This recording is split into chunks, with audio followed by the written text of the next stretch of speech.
교사 주일입니다. 교사는요, 무엇을 가르치는 사람을 교사라고 표현을 하는데요. 이 교회 안에서 교사라는 것은요, 우리가 보통 주일학교 교사라고도 이야기를 하는데요. 주일학교 교사가 가르치는 것이 무엇이겠습니까? 바로 말씀을 가르치죠. 하나님의 말씀을 가르치는 이가 바로 교사입니다. 저희 교회에도 5개의 교육부서가 있습니다. 우리 영아부가 있고요, 또 유치부, 유초등부, 또 중고등부, 청년부 이렇게 5개의 교육부서가 있습니다. 그리고 그 5개 부서 안에 40여 명의 교사분들이 매 주일마다 또 매 순간마다 우리 아이들을 위해서 또 수고와 헌신을 아끼지 않고 있습니다. 저도 중고등부를 섬기다 보니까요, 이렇게 옆에서 지켜보게 되는데 우리 선생님들이 정말로 수고와 헌신을 아끼지 않는구나 라는 고백을 하게 됩니다. 우리 선생님들 개인의 어떤 시간을 들여서 아이들을 돌보기도 하고요, 또 개인의 재정을 사용을 해서 아이들 맛있는 것도 사주기도 하고요, 또 열심을 다해서 이 아이들을 섬기는데 부족함이 없는 이들이 바로 저희 교회 교사분들이지 않을까, 그런 생각이 듭니다. 그래서 반가운 소식 중 하나는요, 올해 초부터 저희 교회 교육부서 출석이 100명을 넘어서기 시작을 했습니다. 그러니까 새로운 친구들도 이제 등록을 하게 되었고요. 그래서 조금씩 이제 성장하고 있는 교육부서입니다. 그래서인지 각 부서마다 교사가 부족하다라고 합니다. 그래서 우리 성도님들께서 관심을 가져주시길 바랍니다. 교사 주일은요, 교육부서를 섬기는, 즉 주일학교를 섬기는 교사만을 기억하는 시간인가라고 보면은요, 그렇지는 않습니다. 올해 저희 교회 주제가 소그룹과 함께 마음을 같이 하는 교회이지 않습니까? 그래서 주일 오후마다 소그룹 모임을 진행을 하고 있는데요, 이 소그룹 안에서 삶을 나누고 또 말씀을 나누고 하면서 성도 간의 교제가 이루어지고 너무 좋은 시간들이다 라는 그 고백들이 여기저기에서 들리고 있습니다. 그래서 혹시 이 자리에 계신 분들 가운데 아직 소그룹에 참여하지 못한 분들이 계시다면 조만간 꼭 한번 참여해 보시길 적극 권장해 드립니다. 저희 교회에는 현재 3개의 공동체가 있고요, 그 공동체 안에 27개의 소그룹이 있습니다. 이 27개의 소그룹이 있다라는 것은 27명의 인도자가, 그 소그룹 인도자가 있다라는 것인데요, 이 소그룹 인도자분들도 보면은 수고와 헌신을 이루 말할 수가 없습니다. 그래서 오늘 이 교사주일을 맞이해서 우리 소그룹 인도자분들도 같이 기억해야 되는 대상임에 틀림이 없다라는 것이에요. 그래서 이 자리에 있는 우리 주일학교의 교사분들 그리고 소그룹 인도자분들께 하나님의 특별하신 은혜와 사랑이 충만하시길 주님의 이름으로 축복합니다. 그리고 우리가 마음을 모아서요, 우리 이 자리에 있는 교사분들 또 소그룹 인도자분들 수고 많으시다고 우리 박수로 한번 격려하도록 하겠습니다. 감사합니다. 오늘 말씀은 출애굽, 그러니까 애굽으로부터 나와서 광야에서 생활하고 있는 모세와 이스라엘 백성들의 이야기를 기록하고 있습니다. 광야에서 진영을 꾸려서 이제 이스라엘 백성들이 생활을 하고 있었는데요, 그들의 지도자로 세움받은 모세가 이제 그 백성들을 이렇게 돌보면서 살고 있는 것이죠. 근데 그 지도자인 모세의 장인이라고 표현이 된 이드로라는 사람이 그 이스라엘 백성들을 방문을 합니다. 우리 18장 5절 말씀인데요, 한번 보시면요, 모세의 장인 이드로가 모세의 아들들과 그의 아내와 더불어 광야에 들어와 모세에게 이르니 곧 모세가 하나님의 산에 진친 곳이라. 모세의 아들들 하면은 게르솜과 엘리에셀을 이야기하는 것이고요, 또 모세의 아내는 이 이드로의 딸이 되는 십보라를 얘기하는 것입니다. 그러니까 모세의 장인이 광야에서 이스라엘 백성들과 함께 생활하고 있는 그 사위인 그 모세를 이제 방문을 하게 된 것이죠. 그리고 이 모세의 장인이 이드로가 그곳에 와서 한 광경을 목격을 하게 되는데요, 재판을 하는 모습입니다. 근데 아침부터 저녁까지 모세 한 사람이 판결자가 되어서 많은 재판을 계속해서 처리를 하는 모습을 보게 된 거예요. 그래서 이 모세의 장인인 이드로는 이것이 꽤 비효율적이다라고 생각을 했습니다. 그러니까 왜 비효율적인가 보면은요, 당시에 출애굽을 한 이스라엘 백성들이 그 수가 어느 정도가 되냐, 대략적으로 한 200만 명 정도가 되었다라고 합니다. 200만 명이라고 한다면 엄청난 대집단인 것이죠. 그럼 그 200만 명, 지금 우리로 치면은요, 대도시 하나 정도 되는 사이즈인데요. 200만 명이 모여서 함께 살고 있다라고 한다면 재판에 올릴 일들이 하루에도 수백 건씩 생기지 않겠습니까? 그런데 그것을 모세 혼자서 지금 처리를 하고 있다라는 거예요. 그래서 그 모습을 본 그 모세의 장인인 이드로는 이렇게 말을 하는데요. 우리 17절 말씀에 모세의 장인이 그에게 이르되 내가 하는 것이 옳지 못하도다. 그러니까 모세는 이스라엘 백성들의 지도자로서 그 백성들을 치리하며 재판을 하는 역할을 감당을 하고 있는데 그 장인인 이드로가 보았을 때 그것은 옳지 못하다라는 거예요. 그러면 어떻게 해야 하는가 해서 말씀 뒷부분에 보면은요, 이제 이드로가 제안을 하게 됩니다. 그러니까 백성 가운데 능력 있는 사람들을 추려서 1000부장, 100부장, 50부장, 10부장을 삼아서 이 재판을 나누어서 그 경중을 따라서요, 나누어서 하게 하라, 그렇게 진행을 하라라고 제안을 하는 것이죠. 쉽게 얘기하면 이게 뭐냐면은요, 혼자 하지 말고 같이 하라라는 거예요. 그러면서 이때로부터 이스라엘의 부장 제도가 시작이 되었습니다. 우리 1000부장, 100부장, 50부장, 10부장을 세워서 하는 거잖아요. 그래서 부장들을 세워서 하는 부장 제도가 시작이 된 것이에요. 그리고 이 부장 제도는 이스라엘이 그 애굽 땅에서 단순 노예 집단으로 거주하다가 이제 체계적인 국가로 세워지는 전환점의 역할을 하는 것이 바로 이 부장 제도입니다. 이것이 오늘 본문의 내용인 것입니다. 말씀을 들으면서요, 혹시 과연 이 말씀이, 오늘 이 내용이 교사주일과 어떤 연관이 있는지 의문이 드는 우리 성도분도 계실지 모르겠어요. 그래서 먼저 이때 당시에 그 재판의 면면을 좀 더 살펴보면은요, 당시 재판은 크게 세 종류로 구분을 지었는데요. 첫 번째 재판은 뭐냐 하면은요, 개인 분쟁입니다. 개인 분쟁. 우리 14절 말씀인데요, 14절에 모세의 장인이 모세가 백성에게 행하는 모든 일을 보고 이르되 내가 이 백성에게 행하는 이 일이 어찌 됨이냐, 어찌하여 내가 홀로 앉아 있고 백성은 아침부터 저녁까지 내 곁에 서 있느냐 하면서 모든 일, 이 일, 이렇게 일이라는 단어를 썼어요. 이 일이라는 단어는 재판을 뜻하고 있는 것인데요, 이 일이라는 단어의 히브리어가 다바르라고 합니다. 이 다바르는 어떤 뜻을 갖고 있냐면요, 쌍방 간의 소송을 뜻하는 것이에요. 그러니까 재판이라는 것이 개인 분쟁, 쌍방, 나와 누군가의 다툼으로 인하여서 소송이 벌어져서 그 소송을 진행하는 것, 여기까지 보면 우리가 생각하는 일반 재판과 동일하죠. 두 번째 재판의 의미는요, 신탁 판결인데요, 그러니까 신에게 의탁한다라는 거예요. 하나님께 맡긴다라는 것인데 하나님의 뜻을 찾는 것이죠. 우리 15절 말씀을 한번 보시면은요, 15절에 모세가 그의 장인에게 대답하되 백성이 하나님께 물으려고 내게로 옴이라. 그러니까 백성들이 재판을 받기 위해서 나아오는데 그 목적이 무엇이냐, 하나님께 물으려고 온다라는 거예요. 하나님께 물으려고 묻는다라는 것이 뭘까요? 하나님의 말씀을 찾는 행위를 표현을 하고 있는 것입니다. 그러니까 백성들이 그들의 삶을 살아가면서요, 어떻게 해야 될지 모를 때 이 모세 앞에 나와서 하나님의 뜻이 과연 무엇입니까? 묻는다라는 거예요. 그게 재판의 두 번째 의미이고요.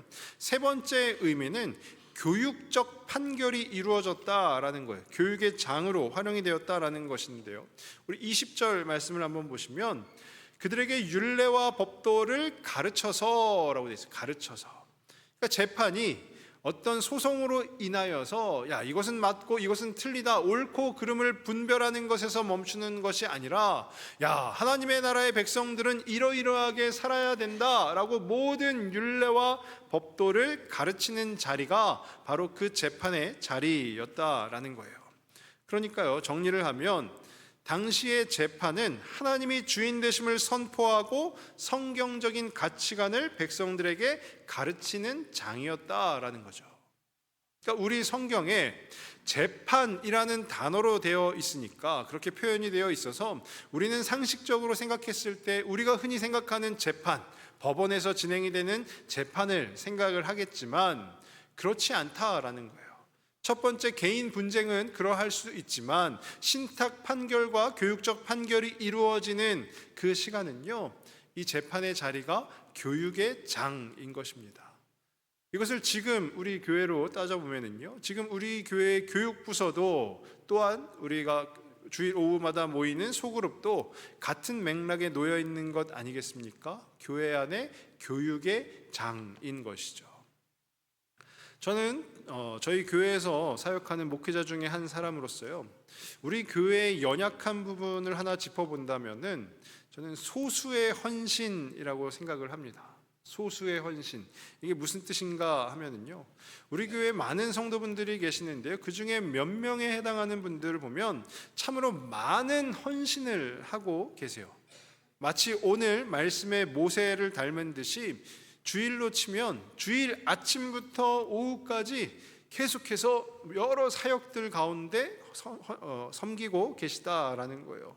그러니까 이 부서에서 저 부서에서 그리고 여기저기에서 사역을 하고 있다라는 것이죠. 물론 그분들의 헌신은 너무나도 귀합니다. 그리고 참으로 감사한 일이죠. 근데 계속해서 그렇게 된다면 물론 하나님이 힘을 주셔서 감당을 하는 부분도 있겠으나, 오늘 말씀에 빗대어서 생각을 해보면은요, 계속해서 그렇게 되었을 때 이드로는, 모세의 장인인 이드로는 우려를 표합니다. 어떤 우려인가 보면은요, 18절 말씀인데요, 18절에 너와 또 너와 함께한 이 백성이 필경 기력이 쇠하리니 이 일이 내게 너무 중함이라 네가 혼자 할 수 없으리라. 필경이 뭡니까? 끝끝내, 마침내. 계속해서 이렇게 하다 보면 모세, 너 혼자서 재판을 하루 종일 하는 일을 계속해서 반복을 하다 보면 마침내 너는 기력이 쇠할 것이다. 힘이 다 빠져서 지치고 말 것이다. 그게 뭘까요? 저희가 소위 얘기하는 번아웃이죠. 번아웃. 지쳐서 쓰러지는 것을 말하는 것입니다.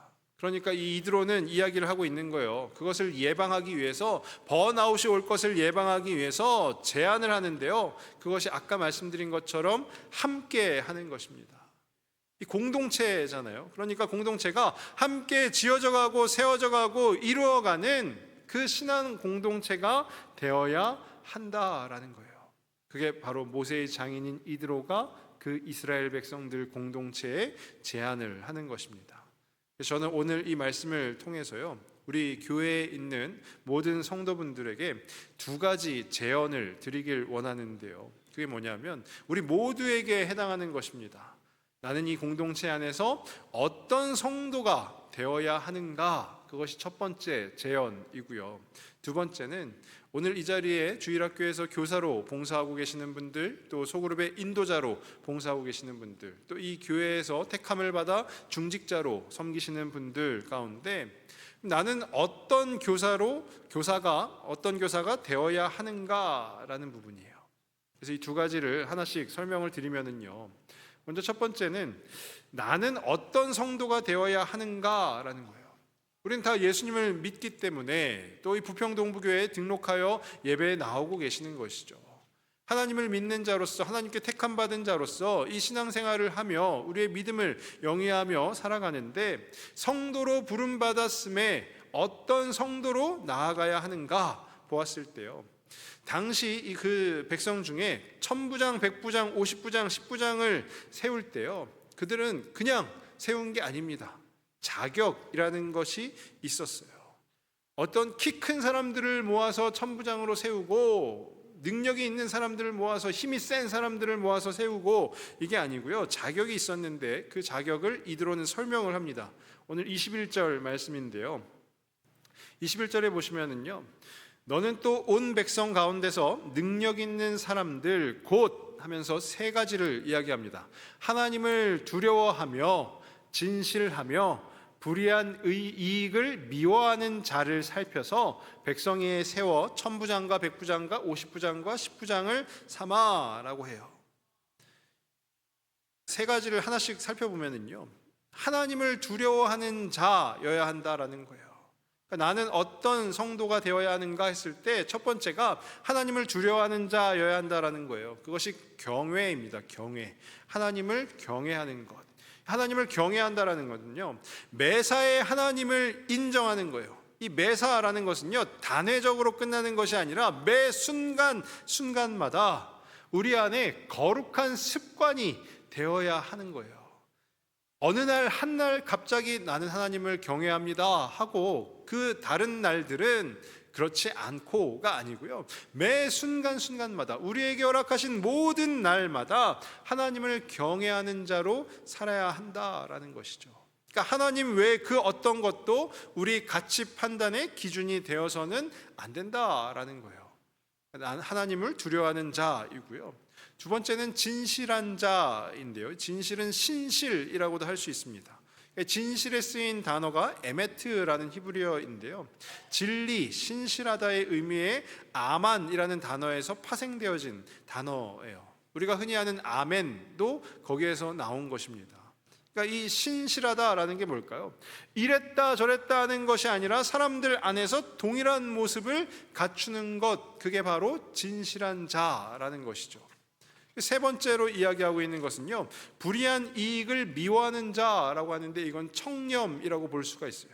불의한 이익이 뭘까요? 정당한 노력이 아닌 부당한 수입을 의미하는 거예요. 그것을 미워한다라는 것은요, 단순히 멀리하다 싫어하다가 아니라 그 뜻을 넘어서서 증오하다, 혐오하다, 적대시하다 하듯이 강력한 거부를 뜻하는 것입니다. 그러니까 이 자격에 주어지는 것을 정리를 해보면, 나라는 한 사람이 있어요. 나라는 한 사람이 하나님과의 관계는 하나님을 경외하는 자가 되어야 하는 것이고요, 내 주변에 있는 사람들과의 관계는 신실해야 된다라는 거예요. 내가 이랬다 저랬다 할 것이 아니라 언제나 동일한 그 관계를 유지해야 된다라는 거예요. 또 내가 물질과의 관계 안에서는 청렴해야 된다라는 거예요. 불의한 이익을 취하는 것이 아니라 정당한 노력만으로 주어진 이익을 취하는 것이 바로 이 성도의 자격이다라는 것이죠. 이것을 지켜나가야 되는 것이 바로 성도의 바른 모습이다라는 것입니다. 물론 쉽지는 않습니다. 하지만 성도로 부름받은 우리라고 한다면요, 주님이 오실 때까지 이것을 위해서 열심을 다해야 하는 이들이 바로 우리 아니겠습니까?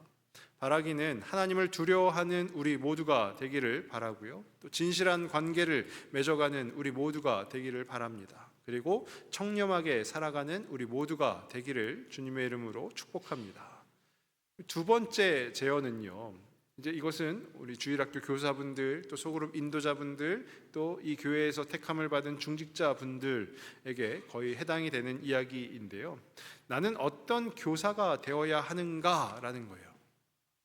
오늘 20절 말씀을 보시면은요, 20절에 그들에게 율례와 법도를 가르쳐서 마땅히 갈 길과 할 일을 그들에게 보이고, 그러니까 가르치는데 가르침의 목적이 무엇이냐? 마땅히 갈 길로 인도하는 거예요. 마땅히 갈 길을 갈 수 있도록. 그러면 그 마땅히 갈 길이라는 것이 어떤 길인가 하면은요, 동일한 단어가 쓰인 우리 잠언의 구절이 있는데요, 우리 잘 아는 말씀인데요, 잠언 22장 6절 말씀이에요.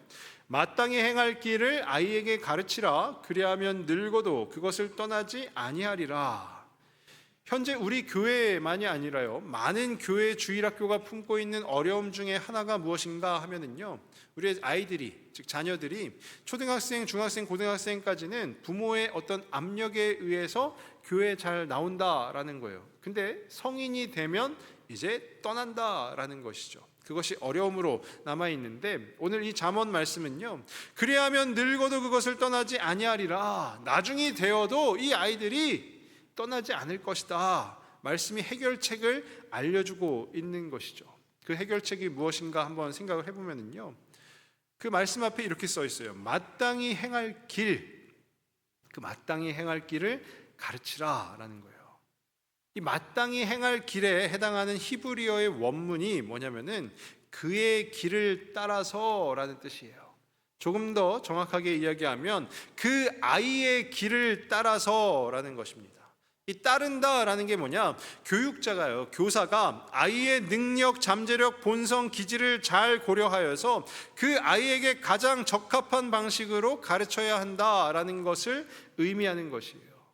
이게 오해가 없으셔야 되는데요, 아이의 입장을 고려하고 존중하고 배려한다면 그 아이의 이기적인 욕구를 들어준다 이런 뜻이 아니고요, 그 아이가 타고난 자질은, 성향은 존중하고 인정하되 그 모든 것이 하나님께 헌신하는 삶으로 이어지도록 방향을 잡아주는 것이 바로 교사가 행할 길이다라는 거예요. 그게 바로 마땅히 행할 길입니다. 그러니까 내 기준에서 정해진 길로 아이들을 인도하는 것이 아니고요, 아이들의 입장을 고려하면서 이 아이가 하나님께 쓰임받기를 돕는 역할이 바로 교사가 해야 되는 바른 일이라는 것이에요. 이것이 좀 이해가 어려우실 수도 있어서 예를 하나 들어드리면요, 지난주가 어버이 주일이었죠. 저희 교회 유초등부하고 중고등부에서는요, 어버이 능력고사라는 것을 했습니다. 그게 뭐냐면요, 자녀들이 이제 어버이 부모님에 대해서 시험을 보는 거예요. 그 시험 내용이 뭐 엄마가 좋아하는 거, 뭐 엄마가 사랑하는 거, 그러니까 뭐 아빠와 엄마가 어떻게 만났는지, 어떤 부모님에 대해서 알 수 있는 그 내용을 이제 자녀들이 푸는 거예요. 근데 그 중에 한 문제가 있었는데요, 아빠가 즐겨 입는 의상을 그려보시오라고 되어 있어요. 아빠가 즐겨 입는 의상을 그려보시오.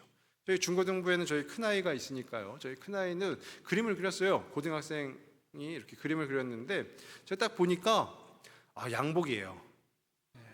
멋진 양복에 이제 넥타이까지 그렸더라고요. 그래서 역시 딱 했어요. 근데 저희 둘째는 초등학교 3학년이거든요. 아빠가 즐겨 입는 의상을 그려보시오라고 했는데 그 칸에다가 이게 티셔츠인지 뭔지 모를 옷을 하나 그렸어요. 근데 거기에 밑에다가 자기가 글을 쓴 거예요. 뭐라고 썼냐면 메리야스라고 썼어요. 메리야스가 뭔지는 다 아시죠? 저희가 좀 고급스럽게 얘기하면 런닝이라고도 하고요, 뭐 난닝구 뭐 이렇게 표현을 하는데, 부모의 마음에서는요, 그게 뭐 저희끼리만 이렇게 있을 때 하는 게 아니잖아요. 지난주에 저희 교회에서 소문이 다 났어요. 김현겸 목사님은 메리야스를 즐겨 입는다 라고. 저도 어떤 체면이라는 게 있지 않습니까? 부모의 마음은 이 친구가 그런 문제가 나오면 당연히 양복을 그려야지, 멋있게 양복을 그리고 넥타이도 이렇게 색칠하고 해야지 라는 게 이 교사의 마음, 부모의 마음이라는 거예요. 그게 만약에 기준이라고 한다면, 근데 이 아이는 전혀 그러고 싶지가 않아요. 그냥 늘상 아빠 보던 모습은 메리야스를 입고 있는 모습이다. 부모는 이해가 안 되잖아요. 이게 어떻게 보면은요, 교사도 아이들을 가르칠 때 그 아이들이 하는 행동이나 말 이런 게 이해가 안 될 때가 태반입니다. 특히나 요즘 우리 어린 친구들의 경우에는요, 이해가 안 되는 경우가 많아요. 근데 이 마땅히 행할 길이라는 것은 내 기준에서 옳은 것을 이 아이들에게 전달하는 것이 아니라 그 아이들이 태어날 때부터 갖고 태어난 성향과 그 아이들의 생각을 존중해 주어라 라는 거예요. 근데 그렇다라고 해서 주도권을 그 아이들에게 주는 것이 아니라, 그럼에도 불구하고 이 아이들이 하나님 앞에 자신의 삶을 헌신할 수 있도록 도와주어라 라는 것이 마땅히 행할 길을 가르치라, 그 의미라는 것이에요. 이것이 주일학교 교사분들에게는 아이가 해당이 되겠지만, 이 자리에 계시는 우리 많은 소그룹 인도자분들께는요, 소그룹 활동을 하시다 보면은 갈등이 왜 없겠습니까? 갈등이 충분히 있죠. 그리고 내가 소그룹 인도자임에도 불구하고 우리 소그룹에 저 사람이 하는 말은 내가 이해가 안 된다. 왜 저렇게 이야기를 하는 거야? 왜 저런 행동을 하는 거야? 그런 순간들이 늘상 있지 않겠습니까? 근데 그때마다 내 기준을 내세워서 아이고 집사님, 권사님 그렇게 하는 게 아니라 이렇게 하는 게 맞습니다 라고 내세우는 것이 마땅히 행할 길을 가르치는 자가 아니라 그분의 그 마음, 그 말과 행동을 이해하고 존중하는 것이 먼저 선행이 되는 것, 그게 바로 마땅히 행할 길을 가르치는 이 교사의 덕목이다라는 거예요. 그 뒤에 이어서 나오잖아요. 가르치라. 앞의 내용을 이제 더 부연하는 것인데요. 단순히 지식을 전달하는 것만이 아니라요. 이 가르치라라는 단어가 히브리어 하노크라는 단어인데 그 단어의 의미 중에 하나가 뭐냐면 봉헌하다, 바치다라는 뜻을 가지고 있어요. 그러니까 말씀을 배운 아이가 하나님께 자신의 삶을 드릴 수 있도록, 봉헌할 수 있도록, 바칠 수 있도록 돕는 역할이 바로 교사가 하는 역할이다라는 것이죠. 그러니까 정리를 하면 교사의 역할은 단순히 말씀을 가르치는 것만이 아니라 내게 맡겨주신 한 영혼이 누구인지를 정확하게 아는 거예요. 그 사람의 성향도, 그 사람의 행동도, 그 사람의 말도, 그 모든 것을 정확하게 알고 이해하고 존중하며 그 존재가 하나님께 헌신하는 삶을 살아가도록 방향을 잡아주는 것, 그게 바로 교사, 우리 인도자, 우리 중직자라는 것입니다. 저는 바라기는 우리 모두가 그런 교사가 되었으면 좋겠습니다. 그런 인도자 분들이 되셨으면 좋겠습니다. 이 말씀을 들으시고 야, 나는 자격이 안 돼, 못해 라는 생각은 좀 멈추시고요. 하나님께서 허락하신 그 거룩한 부담감을 안고 나에게 맡겨주신 그 영혼들을 날마다 기억하며 기도하는 우리 모든 교사 또 인도자 분들이 다 되시길 주님의 이름으로 축복합니다. 앞서서 말씀을 드렸어요. 우리 교육부서의 교사가 부족하다. 또 소그룹마다 인도자의 수고와 헌신이 가득하다. 그들만 그 역할을 감당하는 것이 아니라요. 이 자리에 있는 모든 성도분들이 함께 교사가 되었으면 좋겠습니다.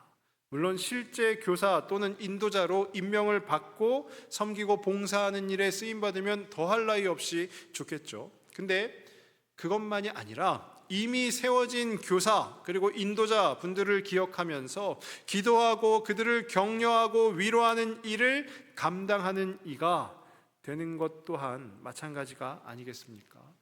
그러니까 앞으로 우리 인도자분들께서 혹여라도 아니면 저희 교육자분들이 혹여라도 연락을 드리거나 했을 때 야, 이분이 나에게 연락을 하는 이 수고와 헌신 꼭 기억해 주시고요. 그 연락에 뭐 그러신 분들은 안 계시겠지만 퉁명스럽게 하시기보다 아이고 감사합니다. 언제 시간이 되면 꼭 나가 보겠습니다 라고 말씀을 하시는 우리 모든 분들이 되셨으면 좋겠습니다. 그것이 바로 우리 모두가 교사가 되는 길이지 않을까 생각이 됩니다. 오늘 말씀의 제목이기도 한데요. 한번 저를 한번 따라해 보셨으면 좋겠는데요. 나도 교사입니다. 우리 모두는 다 교사인 줄로 믿습니다. 그래서 바라기는 우리 모두가 그 교사의 역할을 감당하며 하나님께서 허락하신 이 귀한 공동체를 함께 세워가는 일에 쓰임받는 우리 모두가 되시길 주님의 이름으로 축원합니다. 기도하겠습니다. 하나님 아버지 감사합니다. 교사주의를 맞이하여서 또 하나님의 말씀을 통하여서 귀한 은혜를 나눕니다. 우리 수고한 신을 아끼지 않는 귀한 교사분들 또 인도자분들 우리 중직자분들 날마다 기억하여 주시고 하나님의 크신 은혜로 더하여 주시옵소서. 또한 우리 모든 성도분들이 하나님을 경외하며 또 모든 사람들과 관계에 진실하며 또 청렴한 그 삶을 살아갈 수 있도록 매 순간순간마다 모든 신앙의 여정마다 또 노력하며 열심을 다할 수 있도록 인도하여 주시옵소서. 그래서 이 공동체 하나님께서 귀히 여기시는 이 공동체가 든든히 세워져 가며 그 가운데 하나님의 복과 은혜를 누리는 우리 모두가 될 수 있도록 날마다 함께하여 주시옵소서. 모든 말씀 예수님의 이름으로 기도드립니다.